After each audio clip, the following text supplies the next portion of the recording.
Hey yo guys, time for me to give you my UFC 90 and WWE Cyber Sunday predictions. As you know, we got these two cards on pay-per-view for UFC tonight, and we got Cyber Sunday tomorrow. The UFC card for a UFC pay-per-view actually, as a whole card, I mean, when you look at main and preliminary, really strong. I'm not gonna lie, this is a nice looking card. Cyber Sunday, on the other hand, I'm not into this at all. With the only match that's gonna intrigue me is the ECW title match. I mean, the build to everything else has been just pure shit. Really, the only thing that looks good for that pay-per-view, as I just said, was the ECW title match with the potential of Matt Hardy versus Evan Bourne, which would be good. Really, there's a lot more important things to me in wrestling wise than when you look at the independents with LAX making their ROH debut, and they're taking on the Briscoes tonight, and you have Bola coming up. So I don't believe Bola's next weekend, but so I'll make a video for that, but or may make a video. But anyways, let's get to the predictions as we have to right here. As let's start the show, which is tonight, which is UFC 90. It's from the Allstate Arena in Chicago, Illinois. As we do know, with the last pay-per-view, which was, even though it was pro wrestling, it was TNA Bound for Glory, they were hyped up for it. They were, they helped make this card, that card seem, something a little extra special. Chicago sports fans, I gotta say, are top in the world. Some of the best sports fans in the world. I think they'll be into this card, as Chicago's always been a good city for combat sports, whether it was pro wrestling or hell, even boxing. It'll be just great. So let's just get to the predictions. We'll predict the main card. As the first bout on the main card here is Rich Clementi versus Gray Maynard, which is a lightweight bout. Really here, my prediction is Clementi's hot streak ends tonight. As you know, Clemente, he's been on a he hasn't lost a fight in over a year. But really, when we look at Gray Maynard, he's got the power, he's got the wrestling ability, and, he can do it stand-up wise. Clemente's just got the jiu-jitsu advantage here, which, can't play a big factor, but I think when, you got the wrestling, the striking and stand-up ability there, you can take this fight either way. And I see this one going the distance. I see Maynard, pulling a decision victory, possibly split decision, but I see Gray Maynard getting the decision victory and, ending Clemente's one-year undefeated streak. So prediction is Gray Maynard. Then we move over to the next bout, which is another lightweight bout, which is really an interesting lightweight bout, which is Sherk versus Tyson Griffin. Yes, this fight here looks really there's some strong matchmaking on this card. Great work by Joe Silva in the UFC. So, I mean, this, and there's a couple other fights on here that look good. Really, this one here, Sherk and Griffin, one thing that really intrigues me about this fight is when you have two guys who are superior wrestlers. They don't usually go for the wrestling, as they know both guys, as they know each guy can stuff a takedown, and they just know that, wrestling's their game, so they try and trick it up there. And that leads to a great striking contest, or basically a boxing match. Here, I'm going to have to give the advantage to Sherk, as I feel, Sherk really doesn't have, that long of a reach here, but Griffin, he's a short, stocky type fighter, so, I mean, that's going to play into his advantage there when he's going to reach, and, his reach won't, reach is normally, which is a disadvantage, won't be a disadvantage here, so he'll be able to just strike because of Griffin's shortness there. And, another fight that I see going to the decision here, Griffin's another strong fighter as well, but, I think there's just two guys in the lightweight division, and that's BJ Penn, who is the current champion, and Sean Sherk. Sean Sherk lost to BJ Penn. I don't see anyone getting by those guys now after their fights happen. So Sherk will get the decision victory, and, it's just going to be a real exciting fight, just put it that way. I mean, with each guy striking here. And, I can also see Sherk or Griffin, mainly Sherk here, setting up the boxing abilities there with the striking, the jabs, and some crosses to set up some takedowns in the late to score some extra points. So that's how I see that one going down. Then we move over to one fight that I'm just disappointed is on the main card here, and that is a heavyweight bout between Fabricio Werdum and Junior Dos Santos. I mean, considering we have Hermes Franca and Marcus Aurelio on the card, why is this not on tape on the main card? I don't know. Why is it on preliminary? That just screams, what are you thinking there, when that's clearly probably the fight of the night. But really, I mean, this one is just Fabricio Verdum, so he can still get notoriety as, you know, he is a contender still in the heavyweight division. I mean, he got left out of the four-man tournament between Nogueira, Mir, Lesnar, and Couture, which, you know, for him sucks, but, you know, just to keep notoriety here. Junior Dos Santos is a good upcoming fighter, but, I mean, come on, he's completely outmatched here by Fabricio, you know, in any aspect, you know, jiu-jitsu, striking, and wrestling. He's just completely outmatched. It's not even funny how matched he is. I see this one being a first-round TKO, and, you know, Verdum still gets, you know, notoriety and, you know, looks like he could be a contender for any of the four who win the tournament, so that's how I see that one coming down. Just a shame that he got left out of the heavyweight himself, but that's how things go. Then the next bout will be Josh Koscheck versus Thiago Alves. Another great fight for in the welterweight division. It's kind of a shame for Alves they didn't get to fight Sanchez due to Diego Sanchez tearing some rib cartilage, which, you know, really sucks. I was looking forward to seeing Diego versus Thiago, but this is actually, you know, a good replacement that's, you know, just about as equal. When you got Josh Koscheck, who's already training to fight Yoshida at Ultimate Fight Night 16. I mean, he's going to be in shape, and, you know, he's also intending to take on Yoshida still, so, I mean, it's not like that fight is canceled or anything, but really, when we look at this bout here, you have to kind of look at the same way as UFC 85, Alves Hughes, as, you know, Hughes tried to go in for the takedowns, but Thiago was able to stuff and, you know, set up for the striking, and then eventually knocking out Matt Hughes with a very vicious flying knee, and then, you know, the strikes to the ground. I see this one sort of being in the same way as, you know, Koscheck will probably go in for the takedowns and maybe get stuffed a couple times, but I just think eventually he's going to get a few takedowns. And one of the things that we have the factors in the UFC 85 fight was Alves had like a 5-pound weight advantage. He didn't make weight. He didn't make the 170-pound limit. He had a big advantage, and, you know, some of his power came from that, you know, extra weight. So, I mean, I think that's just going to be a bit of a factor there, not a 100% factor. I think the striking clearly is going to still be with Alves, but really, I think, you know, Koscheck will get a few takedowns. It depends if he wants to just smother Alves up and, you know, just ride out a decision, which is a possibility. And I do see it kind of going that way, but I think it may also play into the exact same way at UFC 85, where Thiago Alves was able to stuff the takedowns and get the knee strikes and, you know, the strike down and, you know, get a knockout. And I do see it going the same way. There'll be a few takedowns for sure, but Alves will stuff the majority of them and get that knockout, a knockout. Either way, probably in the third round, as this one will probably go a while, but other than that, that's how I see this one going. And then we move on to the main event, which is for the UFC Middleweight Championship. Anderson the Spider Silva defends against Patrick Cote. If you're a betting man, everyone, please, this was the simplest fight to pick on the whole card. It's Silva. Now, it just depends which round you pick it and how you pick it.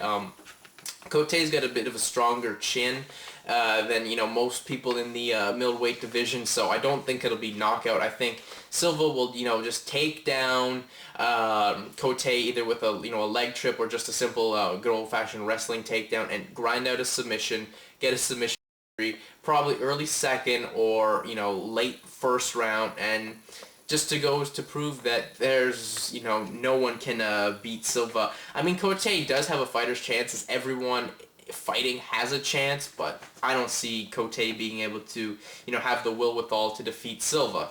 So that's just my thought on this card. It does look pretty good. I mean, as I said, that undercard looks pretty good. Hell, you also have Spencer Fisher on the card. You got, you know, Dan Miller on the card, which, you know, is a good thing there. And you also got Tals Laties and Drew McFedry. So overall, it's a pretty strong undercard. So if you're going to the event, yeah, you're going to see a strong card. And, you know, the pay-per-view portion's good. I mean, I like that Sherk, the Sherk bout. You got Koscheck and Alves. And, you know, you get to see Anderson Silva. So, I mean, that's pretty worth paying for there. Then we move to the WWE Cyber Sunday card, and I have to say, I'm really not looking forward to this card. This could be a potential worst pay-per-view of the year, just going on build and, you know, some of the matches here. Not looking forward to a majority of this at all. So anyways, let's just run through the card. So we got the United States Championship match where Shelton Benjamin defends against the 3 people of your choosing and on a pre-show match on WWE.com. So the people you can choose to see Shelton defend the US title are MVP, R-Truth, or Festus. Now, most people will probably say it'll be R-Truth, but I just for some reason think they'll pick Festus. I mean, Festus is kind of more over than R-Truth. MVP's still a heel. They won't have a heel versus heel. R-Truth, he's building up, but I don't think he's at where a Festus is. Have Festus versus Shelton, and Shelton gets the victory as probably a count-out victory for anything, as you know. Festus will probably get distracted by Maria, who may come out and try and talk to him about whatever happened on SmackDown last night and get a count-out victory. So that's how I see this one going. And I mean, this is a complete waste to have. I mean, why is this not on the pay-per-view personally? Or, you know, if you don't want to have that, whatever. If you didn't need a US title match, I mean, you're just building it up. And I mean, there's no need to have it, as Shelton has looked like a complete jobber in the past, you know, month and a half. So I'm not interested in that at all. It could be a good little match if you get Festus, but, you know, R-Truth hasn't really impressed me at all. I mean, he's an entertaining guy, but in the ring he's just spinning a forearm and axe kick. That's all he is, and not a good match there. Then we move over to the next match, which is the Undertaker versus Big Show, with the fans choosing of a knockout match, I Quit match, or last man standing. Really, then this one is where you can only vote on WWE.com, so that makes it extra special. Really, this match, you know, it'll be good. I mean, as you know, their last one actually was pretty good. Was nice to see them actually pull out a good match for a change. Now, when we look here, they're not going to pick knockout match because knockout match is the heel specialty, and they always want to, you know, they don't want to give the heel the advantage.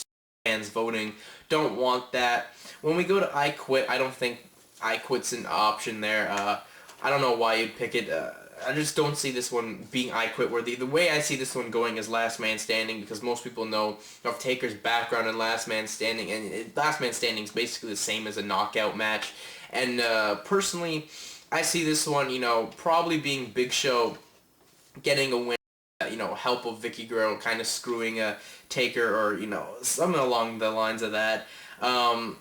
Or we can go with, you know, Undertaker getting the win, you know, getting the revenge to drag the stipulations out to the next month at Survivor Series where we kill it. So I guess my prediction will be Undertaker to, you know, get the Big Show not to be able to make the 10 count, and then we go to the end of it all at Survivor Series and another stipulation, which, whoop-de-doo, we get to see more of that.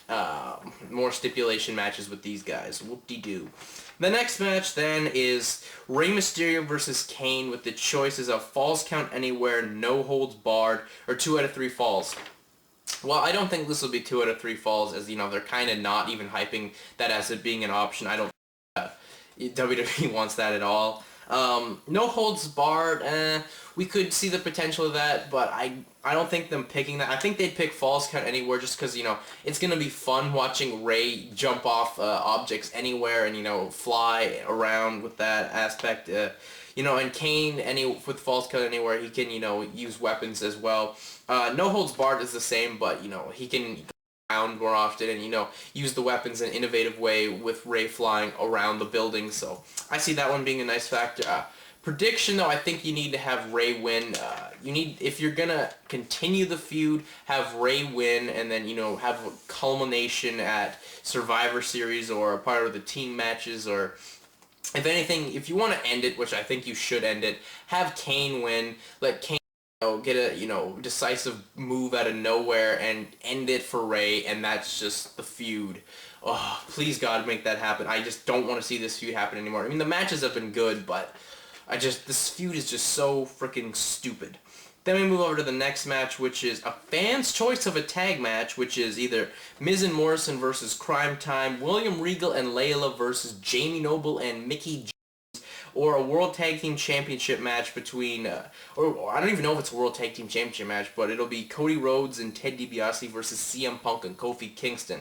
To me, of all the matches, I just want to see Regal and Layla versus Jamie Noble and Mickie James, because I'm a fan of everyone in that match's work, and I think, you know, those guys would actually probably work a lot harder than, not just take anything away from everyone, but I think they'd work, you know, Regal and Noble especially would work really well. They actually have some strong chemistry together, which is a, you know, nice showing there.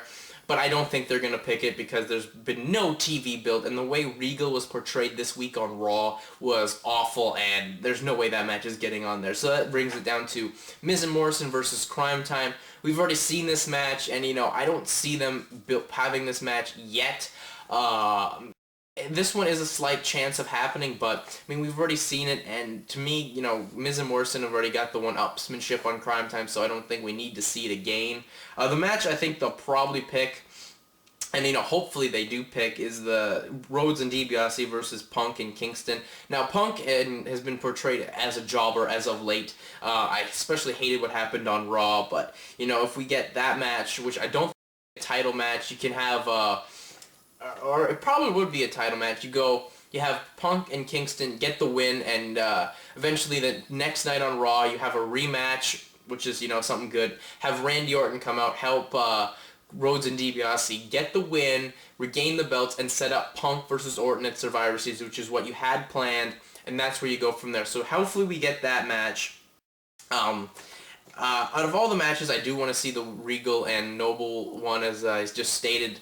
But I think we're going to have to go with Punk and Kofi versus Rhodes and DiBiase, just because I think Punk's got the more of a fan base than, you know, Crime Time or Miz and Morrison. I know they're trying to build Miz and Morrison up for DX, which is happening in December, but you still got tons of TV time. You don't need to have it at this point in time.